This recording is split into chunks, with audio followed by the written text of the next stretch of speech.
It's a small, intimate group today. I guess it's a good thing that the people are going to the Soils Conference. That's great.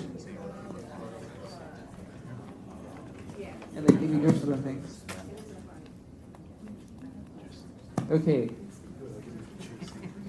So welcome. It's been a while. What did you guys do during your summer vacations?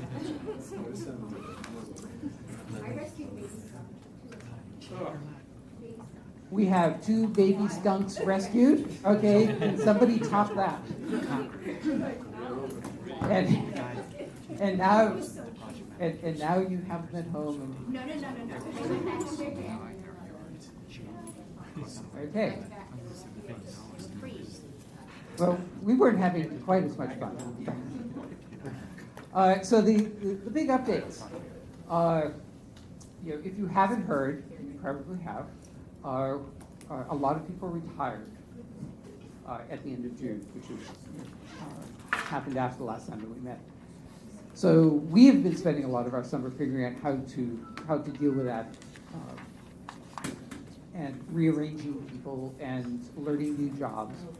One of which, of course, which isn't related to retirement, but you've heard that Ben Erickson has become general counsel for DEP, which is really good for DEP, and it actually is very good for wayside cleanup, except for the fact that in becoming general counsel, he is no longer assistant commissioner, which is very bad for wayside cleanup.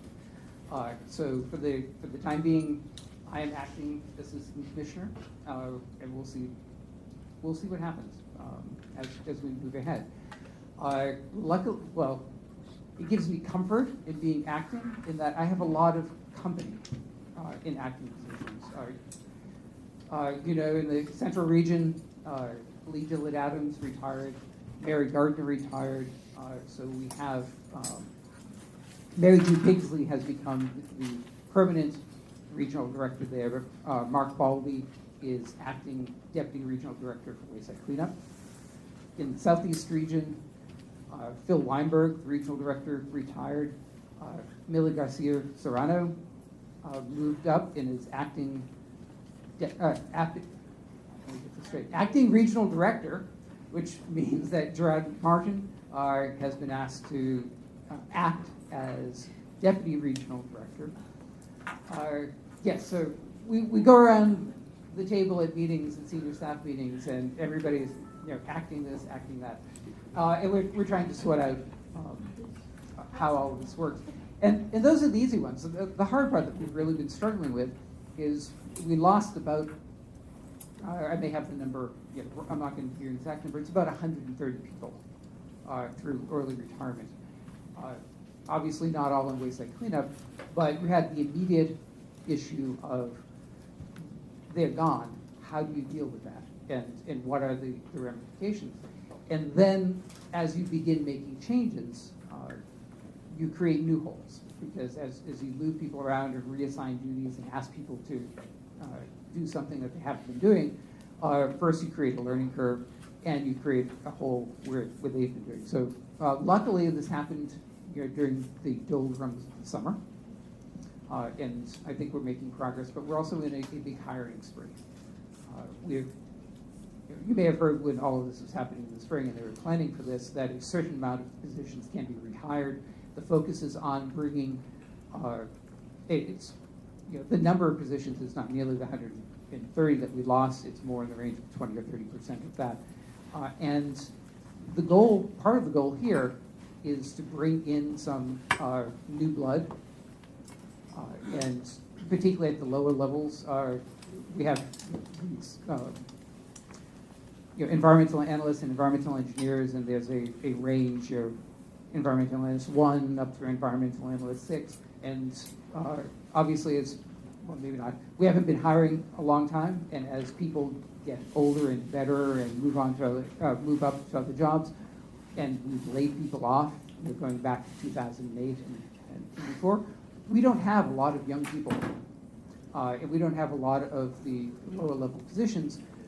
So we end up with people, in senior positions, like rearranging the deck chairs, in preparation for your meeting.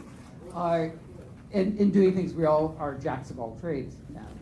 But we are focusing on low-level positions. So if you know of people coming out of graduate school or coming out of college that are looking for positions, generally entry-level positions into the environmental field, we actually have things to offer, and that's a great thing. And we're in the middle of hiring a bunch. I think there may be some positions that are still out, and we're trying to do that quickly. So please refer people to us. That can help us. So that's the big thing, the big news for us. Today, are they here yet? They're here. Excellent. Okay. All the way from the Northeast region. Let's hear it for. Okay, John Fitzgerald and Steve Johnson are. Yes, the Lifetime Achievement Award winner John Fitzgerald is here, and you'll be hearing from him in a moment. So I think those are our general. Now that I'm doing this, I should have written these things down. You want to mention advisory committees? Schedule. Liz has been trying to get us on a schedule, and in order, and of course, redirecting ourselves to this is really tough at this time of year because, of course, we normally do it the fourth Thursday of the month, and the fourth Thursday in November is Thanksgiving, and then the holidays start late December, so it messes everything up. So our December 17th Yes. Is a Thursday. Is a Thursday. That would probably be the third Thursday. So we're trying to split the difference between the Thanksgiving and the December holidays. Yeah. So put that in the calendar. The other thing that, of course, factors into this is the availability of this conference room. And we may have to squeeze into only 2 of these rooms. We'll see. So with that, you should also know that DEP is celebrating its 40th anniversary. Woohoo! We're still here.